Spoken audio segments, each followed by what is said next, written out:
RCC ఫ్యామిలీకి మరియు YouTube ద్వారా జీవనది టెలివిజన్ ద్వారా ఈ సందేశాన్ని వీక్షిస్తున్న ఆత్మీయ మిత్రులందరికీ మరొకసారి ప్రభు పేరట వందనాలు. మనలని దేవుడు సజీవుడిగా మరొక దినం కూడా బ్రతికించినందుకు మనం దేవునికి స్తోత్రం చెల్లిద్దాం. మన దేవుడు మన మధ్యలో చేయుచున్న కార్యములన్నింటిని బట్టి దేవునికి వందనాలు చెల్లిద్దాం. మనము పేతురు గ్రంథం నుంచి మన బైబిల్ పఠనాన్ని కంటిన్యూ చేయడానికి ఆశిస్తూ ఉన్నాం. మొదటి పేతురు గ్రంథం 3వ అధ్యాయం దాని 20వ వచనాన్ని ఈరోజు కూడా చదువుచున్నాను. పూర్వము నోవాహు దినములలో ఓడ శుద్ధపరచుచూ ఉండగా అవిధేయులైన వారి యొద్దకు అనగా చెరలో ఉన్న ఆత్మల యొద్దకు ఆయన ఆత్మరూపిగానే వెళ్ళి వారికి ప్రకటించను. ఆ ఓడలో కొందరు అనగా 8 మంది నేటి ద్వారా రక్షణ పొందిరి. ఈరోజు మనం రక్షణను గురించి మనం ధ్యానం చేయబోతున్నాం. ఎందుకంటే మిగిలిన అంశం నిన్నటి రోజు మనం ధ్యానించాం. దేవుడిచ్చుచున్నటువంటి రక్షణ 8 మంది పొందుకున్నారు. వారు దేవుని కృప ద్వారా ఆశీర్వదింపబడ్డారు. దేవుని అందున్న విశ్వాసం ద్వారా విమోచింపబడ్డారు. దేవుడు వారికి జయం అనుగ్రహించారు. ఈరోజు మనం దేవుని కృపపై ఆశ్రయించినటువంటి వారమైతే మనకు రక్షణ కలిగించడానికి దేవునికి మనస్సుంది. కీర్తనకారుడు దావీదు 27వ కీర్తన 1వ వచనంలో ఒక మాట అంటున్నారు. యెహోవా నాకు వెలుగును రక్షణనే అయి ఉన్నాడు, నేనెవరికి భయపడదును. యెహోవా నా ప్రాణదుర్గము, ఎవరికి వెరుతును. దేవుడు మనకు ఆశ్రయమై ఉన్నాడు, రక్షణ దుర్గమై ఉన్నాడు, ప్రాణదుర్గమై ఉన్నాడు, వెలుగై ఉన్నాడు. గనుక ఆయనపై ఆశ్రయించుచున్న నరులు ధన్యులు. స్వబుద్ధి మీద, స్వజ్ఞానం మీద, స్వశక్తి మీద ఆశ్రయించుచున్న వారు సిగ్గునొందుదరు. గొప్ప గొప్ప ధనికులు, మూటలు మూటలు ఉన్నటువంటి వారు అకస్మాత్తుగా వితిన్ 2 days 3 days మాయమైపోయారు. ప్రపంచంలో అతి గొప్ప ధనిక దేశం ఏ విధంగా ఇబ్బంది పడుతున్నారో మీరు చూస్తున్నారు. మనం ఆ దేశం కొరకు అలాగా అనేక దేశముల కొరకు ప్రార్థించడానికి మనం పిలువబడి ఉన్నాం. వారికి జరుగుతున్న ఆ సంకటకరమైన పరిస్థితి చూస్తే మనకు ప్రతిరోజు ఏడుపు వస్తుంది. దేవుడు వారిని కరుణించాలి. అక్కడ కొంతమంది మాత్రమే భక్తులు ఉన్నారు. అనేకులు లోక రీతిగా జీవించుచున్నవారు, పాపాన్ని మంచినీళ్ళలాగా త్రాగుచున్నటువంటి వారు. అటువంటి ప్రజలకు దేవుడు మారు మనసు కలుగజేయాలని, వారు రక్షింపబడాలని, మరణము నుండి తప్పింపబడాలని ప్రతిరోజు ఉదయం సాయంత్రం మనం ప్రార్థన చేస్తున్నాం. ప్రియులారా, ఇవన్నీ మనకు దృష్టాంతంగా జరుగుతుంది. మనం జాగ్రత్త కలిగిన వారిగా, ప్రార్థనా భక్తి కలిగిన వారిగా, దైవ చిత్తం నెరవేర్చు వారిగా ఈ భూమి మీద మనం జీవించకపోతే మన జీవితం చాలా ప్రయాసకరమైన ప్రతిసంధిని ఎదుర్కొంటారు అనేటువంటి సత్యాన్ని మనం గ్రహించాల్సినటువంటి సమయం వచ్చేసింది. దేవునికి స్తోత్రం. ప్రియులారా, 37వ కీర్తన దాని యొక్క 39వ వచనం మనం చదువుదామండి. 37వ కీర్తన 39వ వచనం. యెహోవాయే నీతిమంతులకు రక్షణాధారము, బాధ కలుగునప్పుడు ఆయనే వారికి ఆశ్రయదుర్గము. యెహోవా వారికి సహాయుడై వారిని రక్షించును. వారు యెహోవా శరణుజొచ్చి ఉన్నారు గనక ఆయన భక్తిహీనుల చేతిలో నుండి వారిని విడిపించి రక్షించును. దేవునికి స్తోత్రం. ప్రియులారా, పరస్పరం నిందలు వేయడానికి, పరస్పరం ఉపద్రవించడానికి, పరస్పరం గాయపరచడానికి ఉన్న సమయం ఇది కాదు. ప్రతి ఒక్కరూ మరొకరిని ఓదార్చడానికి, ప్రతి ఒక్కరూ మరొకరిని ధైర్యపరచడానికి, ప్రతి ఒక్కరూ మరొకరికి క్షేమం కలిగించడానికి మనం అందరం పిలువబడిన వారం. మన ఇరుగు పొరుగు వారితో కలిసి సంతోషంగా సమాధానంగా జీవించడానికి దేవుడు మనల్ని పిలిచాడు. మనం ఆయన చిత్తం నెరవేర్చడానికి పిలువబడిన వారం. మనం ఒక్కరం కూడా స్వార్థపరులుగా ఉండడానికి వీల్లేదు. ఈ భూమి మీద మనకిచ్చిన ఆయుస్సు దేవుని దానమని మనం నమ్ముతూ, మనకు కలిగిన ఆస్తి అంతస్తు అంతా కూడా దేవుని దయ దాక్షిణ్యమని గ్రహించి మనం సమాజంలో మేలు చేయడానికి దేవుడు మనల్ని పిలిచాడు. కీడు చేయు వారికి కూడా మేలు చేయండి అన్నారు. ప్రతి కీడు ఎవ్వరికీ చేయకూడదు, అది అజ్ఞానం.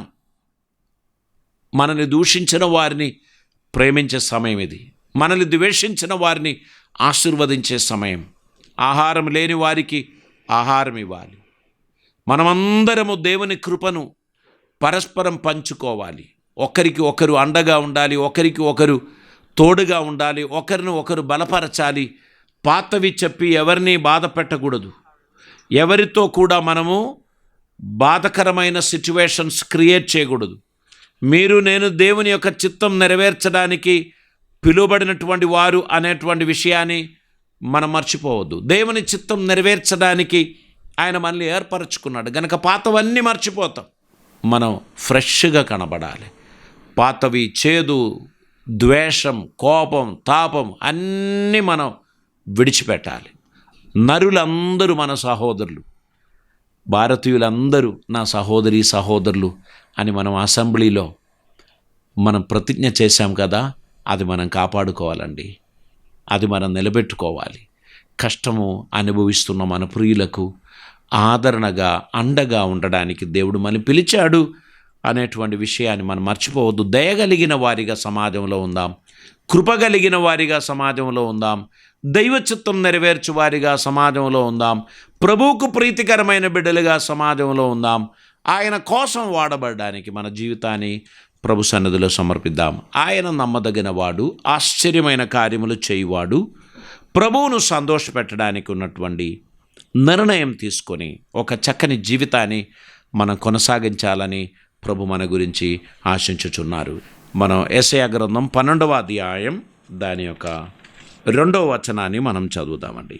ఇదిగో నా రక్షణకు కారణభూతుడగు దేవుడు, నేను భయపడక ఆయనను నమ్ముకొనుచున్నాను. యెహోవాయే నాకు బలము, ఆయనే నా కీర్తనకాస్పదం. ఆయన నాకు రక్షణాధారమాయను. కావున మీరు ఆనందపడి రక్షణాధారములైన బావులో నుండి నీళ్లు చేదుకొందురు. ఆ దినమున మీరిలాగు అందురు, యెహోవాను స్తుతించుడి, ఆయన నామమును ప్రకటించుడి, జనములలో ఆయన క్రియలను ప్రచురం చేయుడి, ఆయన నామము ఘనమైనది అని జ్ఞాపకము తెచ్చుకొనుడి. యెహోవాను గూర్చి కీర్తన పాడుడి, ఆయన తన మహాత్మ్యమును వెల్లడిపరచను. భూమి అంతటను అది తెలియబడును. సియోను నివాసి ఉత్సాహధ్వని బిగ్గరగా చెయ్యము. నీ మధ్యనున్న ఇశ్రాయేలు యొక్క పరిశుద్ధ దేవుడు ఘనుడై ఉన్నాడు. దేవునికి స్తోత్రం. ప్రియులారా, యెషయా ప్రవక్త తెలియపరచుచున్న మాట చూడండి. ఆ దినమున మీరు ఇలాగ అందురు, యెహోవా నీవు నా మీద కోపపడితివి, నీ కోపం చల్లారెను. నిన్ను స్తుతించుచున్నాను, నీవు నన్ను ఆదరించి ఉన్నావు. నీ దేవుడు నీకు రక్షణకు ఆధారం, నీ దేవుడు నీకు ఆశ్రయదుర్గం, నీ దేవుడు నీకు వెలుగు, నీ దేవుడు నీకు కాపుదల. ఆయన నిన్ను నడిపించువాడు, నీకు కృప చూపువాడు. ఆయన సన్నిధానంలో నమ్మదగిన వారిగా ఉండండి, ప్రభువును ఘనపరచండి. ఆయన చేసిన మేలులను మర్చిపోకుండా ప్రభు చిత్తాన్ని భూమి మీద నెరవేర్చడానికి మిమ్మల్ని మీరు సమర్పించాలని ప్రభు కోరుచున్నారు. 25వ అధ్యాయం యెషయా గ్రంథం దాని యొక్క 9వ వచనాన్ని మనం చదువుదామండి. ఆ దినమున జనులు ఇలాగు అందురు, ఇదిగో మనలను రక్షించునని మనం కనిపెట్టుకొని ఉన్న మన దేవుడు, మనం కనిపెట్టుకొనిన యెహోవా ఈయనే. ఆయన రక్షణను బట్టి సంతోషించి ఉత్సాహింతుము అని అంటారు.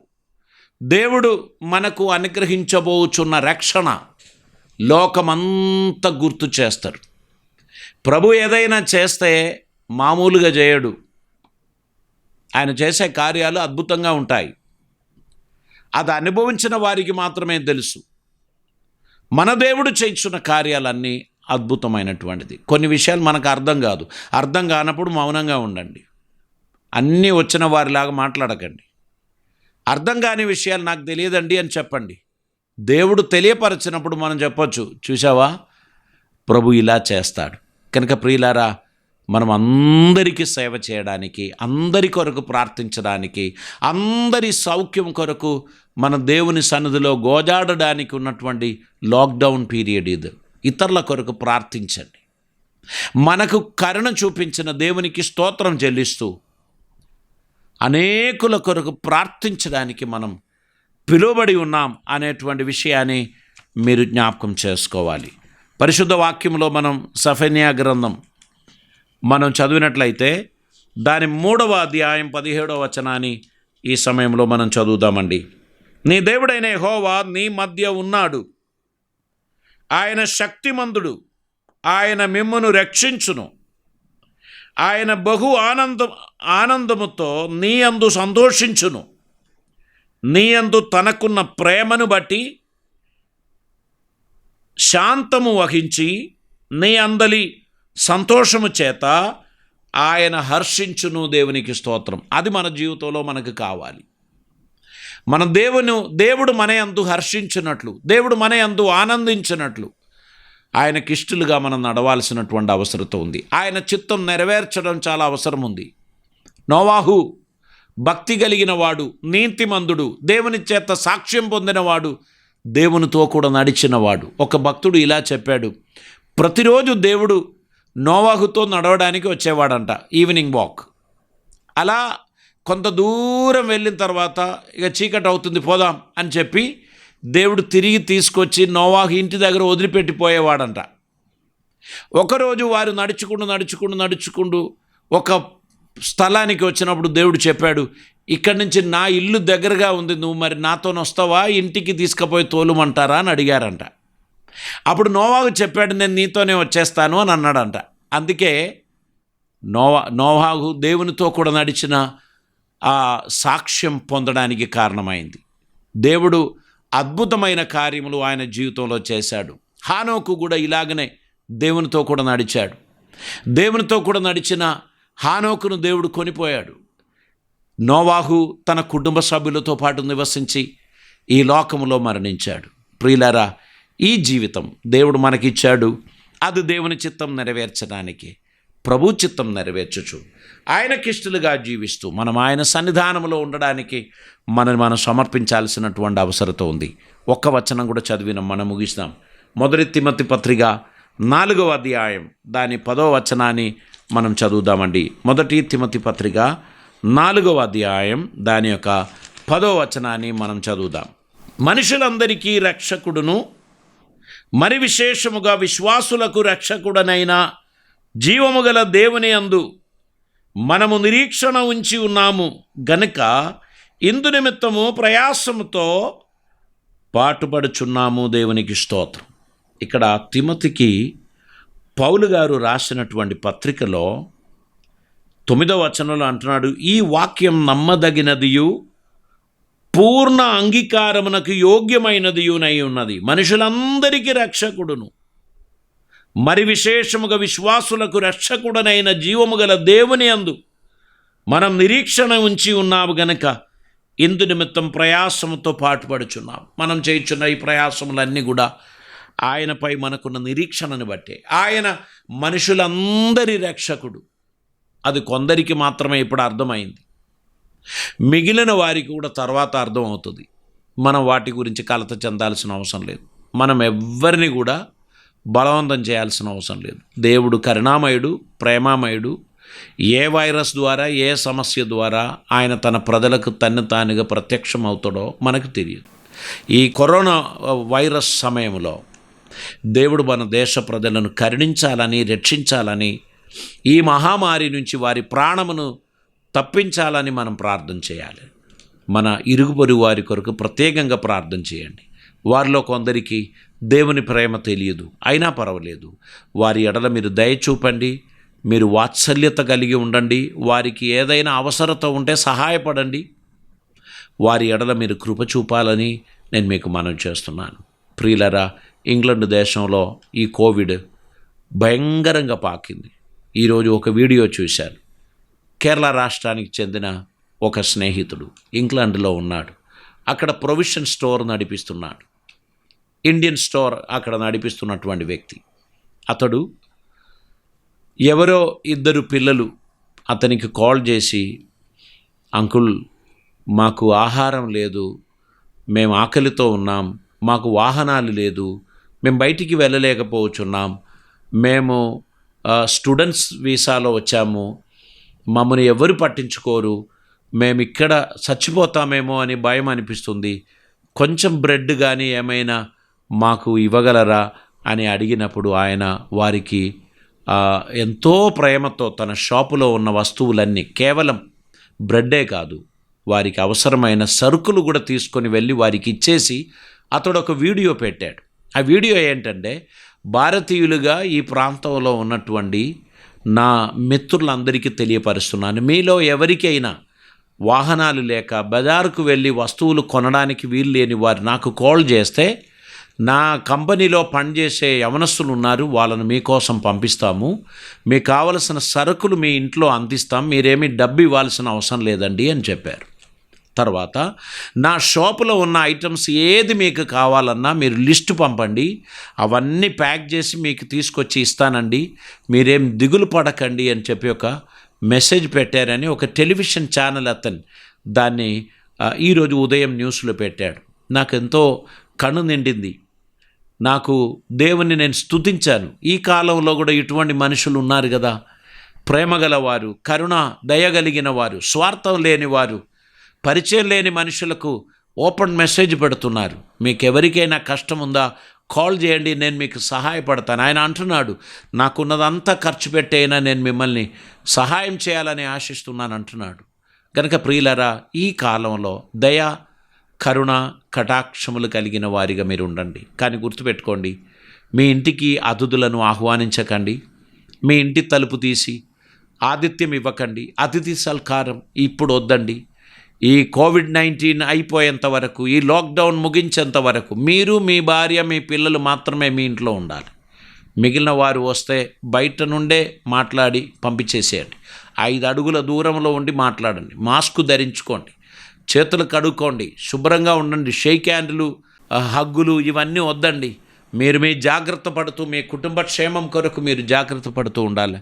శానిటైజర్స్ ఎంతవరకు జెన్యూన్గా ఉన్నటువంటిది ఉందో నాకు తెలియదు, అది కూడా ఈ సీజన్లో ఎక్కువ అమ్ముడు పోవడానికి తీసుకొచ్చి అమ్ముతారు. అవన్నీ కూడా బహుశా అంతా 100% పర్ఫెక్ట్గా ఉండకపోవచ్చు. సబ్బుతో చేతులు కడగడం చాలా మంచిదండి. మీ ముఖం కడగండి, సబ్బుతో మీ ముఖం కడగండి. మీ చేతులు కడిగి శుభ్రపరచనంగానే ముఖం కడగండి. రోజు ఉదయం సాయంత్రం స్నానం చేయండి. తల స్నానం ఒక్కసారి చేసినా మీరు 2 సార్లు స్నానం చేయడానికి ప్రయత్నం చేయండి. మీరు పరిశుభ్రంగా ఉండండి, మీరు ఆరోగ్యంగా ఉండండి, వేడిగా భోజనం చేయండి. పురుషులారా, కొంచెం కుటుంబ సభ్యులకు సహాయపడండి. స్త్రీలు అలసిపోవడానికి ఛాన్స్ ఇవ్వకండి. ఇంతకాలం నేను చేశాను, ఇప్పుడు మీరు చేయండి అని చెప్పి మా సహోదరులను కిచెన్లోకి వదిలేసి టీవీ ముందు కూర్చోకమ్మా, కాస్త దయ చూపించండి. వారికి అలవాటు లేని పనులకు బలవంతం చేసి వారిని పెట్టకండి. కాస్త మీరు వారికి కూడా దయ చూపించాల్సిందిగా మనవి చేస్తున్నాను. ప్రియులారా, ఇదొక ఫ్యామిలీ, చిరునవ్వుతో హ్యాపీగా ఉండండి. పులిని చూసినట్లు లేక పులి జంతువుని చూసినట్లు ప్రతి ఒక్కరూ పరస్పరం చూడకండి. దయగలిగిన చూపు, ప్రేమ కలిగిన మాటలు, చక్కని మనస్తత్వం కలిగి ఉండండి. వీలైనంత సహాయం ఎవరికైనా చేయండి, కానీ మీ జాగ్రత్త ముందే మీరు చూసుకోండి. ఫ్లైట్లో ప్రయాణం చేస్తున్నప్పుడు ఒక ప్రత్యేకమైన ప్రకటన వస్తుంది. మనం ప్రయాణం చేస్తున్నటువంటి సమయంలో ఎక్కడైనా ఆక్సిజన్ లేని స్థలానికి వస్తే మన ఫ్లైట్లో నుంచి ఇదిగో ఆక్సిజన్ మాస్కులు కిందికి పడతాయి. ఫస్ట్ మీకు పెట్టుకోండి, తర్వాత మీ పిల్లలకు కానీ వృద్ధులైన మీ తల్లిదండ్రులకు కానీ పెట్టండి అని అన్నారు. చూడండి, అక్కడ మీ ప్రాణం కాపాడుకున్న తర్వాతనే వాళ్ళని కాపాడుకోండి అంటున్నారు. యేసు ప్రభు కూడా అలాగనే చెప్పాడు, నిన్ను వలే నీ పొరుగు వారిని ప్రేమించమన్నారు. కనుక మీ ప్రాణాన్ని వదిలేసి ఊరోళ్ళను కాపాడడానికి పోకండి. మీ భార్య, మీ పిల్లల్ని కాపాడడానికి ప్రయత్నం చేయండి. సహోదరులందరూ ఈ మాటలు వినండి.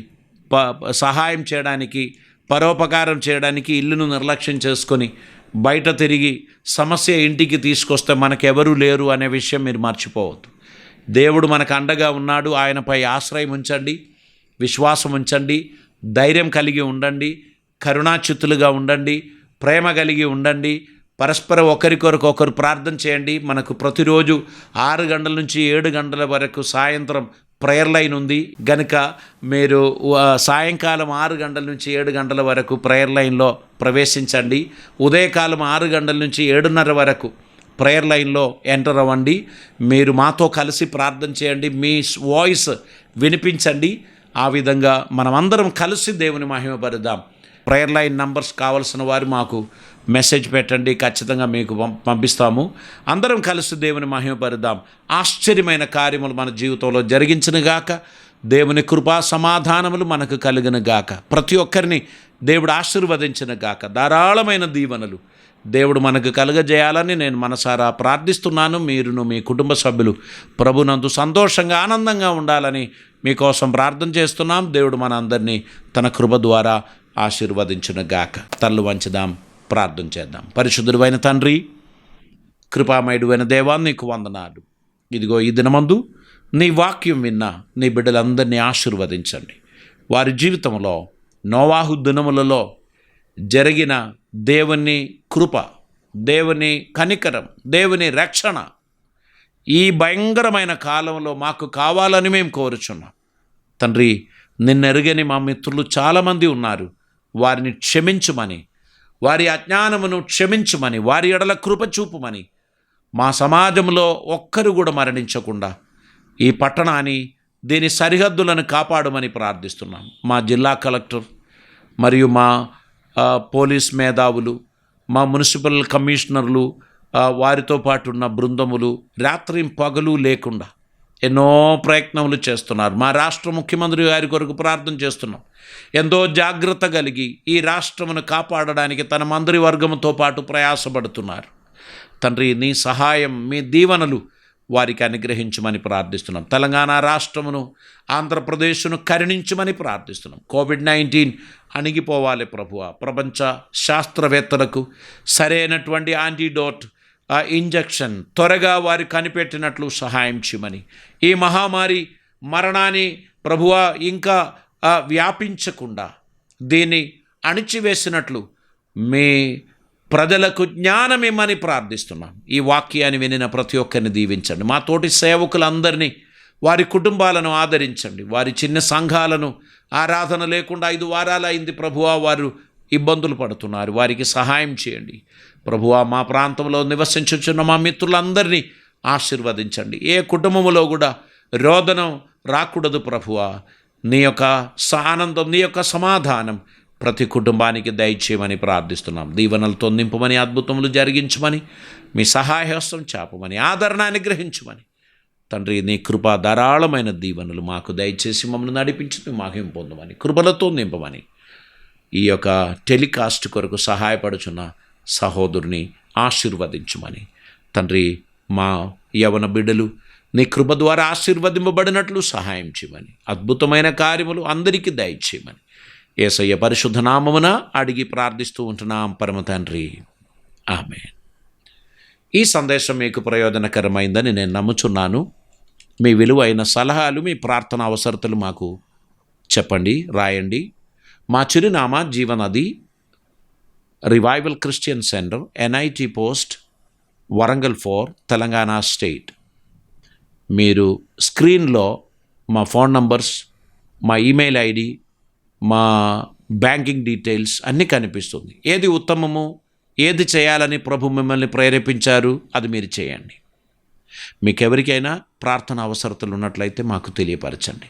మీ అందరినీ దేవుడు ధారాళంగా ఆశీర్వదించాలని ప్రార్థనాపూర్వకంగా ఉండండి. దేవునికి ఎక్కువ ఇంపార్టెన్స్ ఇవ్వండి. కుటుంబానికి 2వ స్థానం ఇవ్వండి.